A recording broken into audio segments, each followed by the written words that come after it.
Ką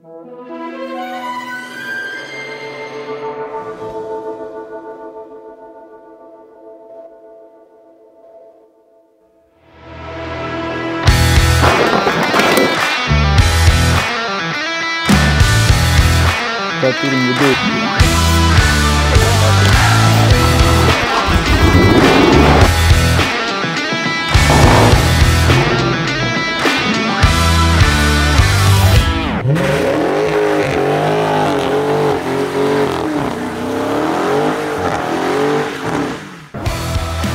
Ir pagaliau Chargeris papuolė į dažyklą, tai labai mūsų geras dažytojas greitai padarė savo darbą ir nepriekaištingai. Keistai matyti pagaliau vienos spalvos. Na ir jūs tik pasižiūrėkit, kokia gera oranžinė. Na ir kaip visada mums sekasi, tai testuodami pastebėjom, kad vandens pompa kliba ir melis puola ją pakeisti. Tai pasisekė gauti naują originalą. Darbas yra lengvas, kadangi priekis ir taip jau buvo nuardytas. Tai mūsų irmelis 1, 2, 3 ir pakeičia. Na, o aš einu prie smulkesnių darbų. Taip pat padedu irmiui sudėti priekį atgal. Na ir visos grotelės, plastikai, ortakiai keliauja į savo vietą. Nieko neaugdami keičiame priekinį stiklą į naują.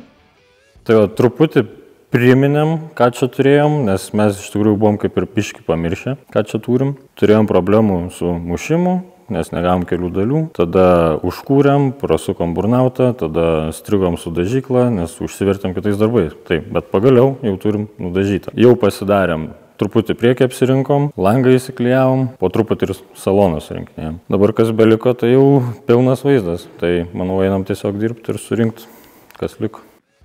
Na ir su priekiniais žibintais mums padėjo Road 28. Jie labai puikiai atlieka savo darbą, greitai ir nepriekaištingai. Tai ačiū jiems. Na ir pirmą kartą dedam buferį, nes tikrai prieš tai neteko. Pažiūrėsim, kaip jis sueina. Ir ką galiu pasakyti, tai Signeda šį kartą tikrai nenuvylė. Aš patenkintas rezultatu. Na, kaip ir matėt prieš tai, su esamom padangom mes daug pasismaginom, tai atėjo laikas pasikeisti naujom. Pasižiūrėkit, kas iš jų likę. Realiai nieko. Išbandėme, kad Chargeris sukasi gerai, bet įdomu, kaip stoja. Žinoma, keisime visas 4 padangas, neužteks tik galinių. Tai stabdžius jau orinam 3 sykį ir pasirodo visgi reikia pasijungti kompiuterį, nes aktyvuoti ABS sistemą reikėjo pagalbos. Laurynas apsimeta, kad moka naudotis kompiuteriu.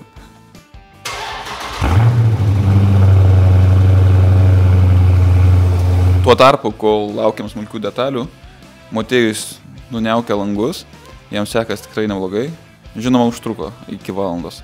Na ir paskutinės detalės ateina į vidų. Na ir štai, ilgai lauktas Signedos difuzorius, apie kurį prieš tai kalbėjau. Reikia ir duslintuvų antgalių didesnių, kurie derėtų su to difuzorium, tai nieko nelaukia, bėgame juos susivirinti. Na, aš nesu profesionalas, tai prašau neteiskit, kaip aš čia virinu, nes gal virinu tik 3 kartą. Na, kad ir tik 3 kartas virinant, tai viskas suėjo puikiai.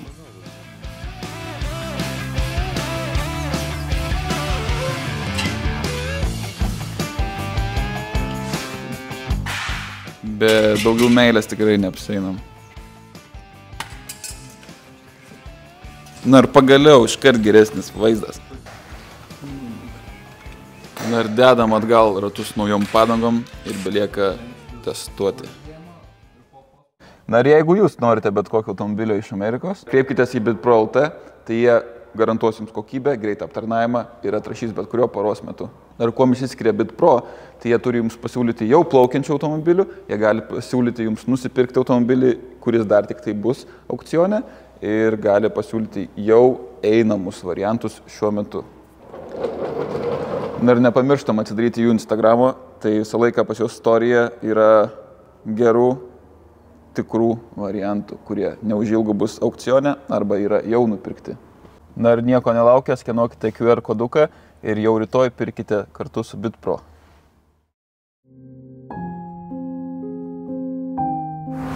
Na štai pagaliau mūsų Chargeris išriedėjo į gatves. Tai kaip ir mes minėjom praeitam epizode, tai mes norėjom paminėti 24 metų, kaip paskutinių Hemi metų tą jubiliejų, ne jubiliejų, o realiai graudų verk noris, bet jo, Hemis baigėsi ties 24 metais gamyba. Bet iš čia mes jau pasidžiaugiam, tikrai buvo įspūdingas automobilis, daug emocijų, daug įvairių gerų reakcijų iš aplinkinių, kas matėt, tas matėt, mes jau spėjom su juo ir atsisveikinti, nes jis išvyksta į Vokietiją, kaip bebūtų gaila. Na, o šiandien norėtume užbaigti šį epizodą dar kartą pasidžiaugdami su juo, tai pravažiuosime mažą ratuką ir parodysime jum, kaip jis dar atrodo iš šalies ir kaip jis skaniai skamba.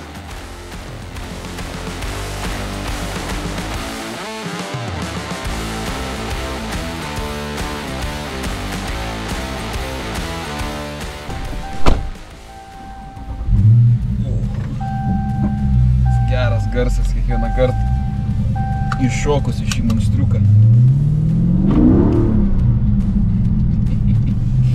Šiaip su juo reikia atsargiai su gazu, nes jis veikia tiesiog kaip on-off mygtukas. Jeigu sėdėtume kamštį ir truputį imtų nervas, kad greičiau tai baigtus, tai gali užtęsti visą dieną, nes tiesiog įdursit kažkam į užpakalį. Tai kalbant apie automobilių padarimą jums, tai mes automobilius galime jums padėti išsirinkti ir nupirkti iš Amerikos arba net Kanados. Mums Kanada šiaip yra aktualiau, mes daugiau su ją dirbam. Visas automobilio procesas tai vyktų pagal jūsų norus, mes suremontuotume jį faktas pagal reikalavimus, visi kiti reikalai tai kaip tuningas, jo spalvos, ratai ir taip toliau, tai jau būtų pagal jūsų norus derinama. Na ir be abejo, automobilį padėtume užregistruoti ir atiduotume jį jums į rankas jau važiuojantį.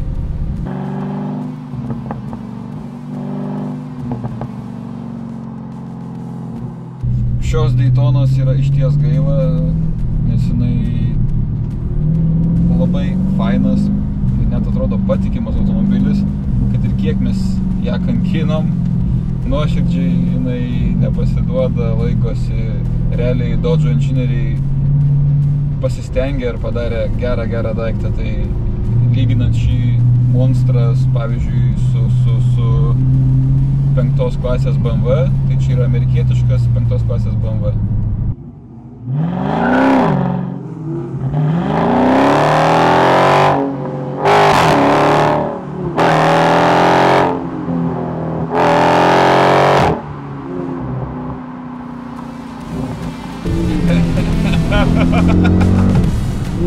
Blemba, kaip faina.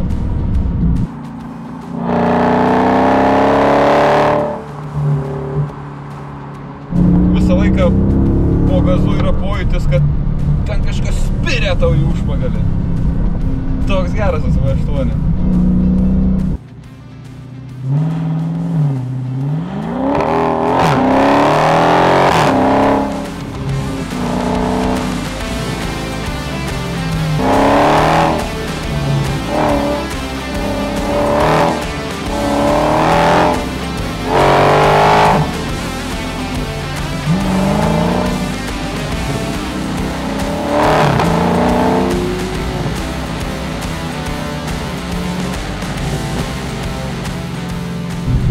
Daytona, garsas, emocija ir charakteris.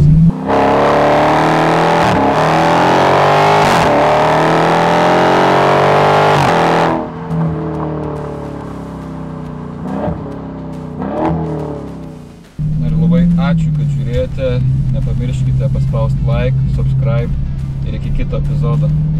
O mes lekiam dirbti toliau ir sukonstruoti kitus dar smagesnius automobilius.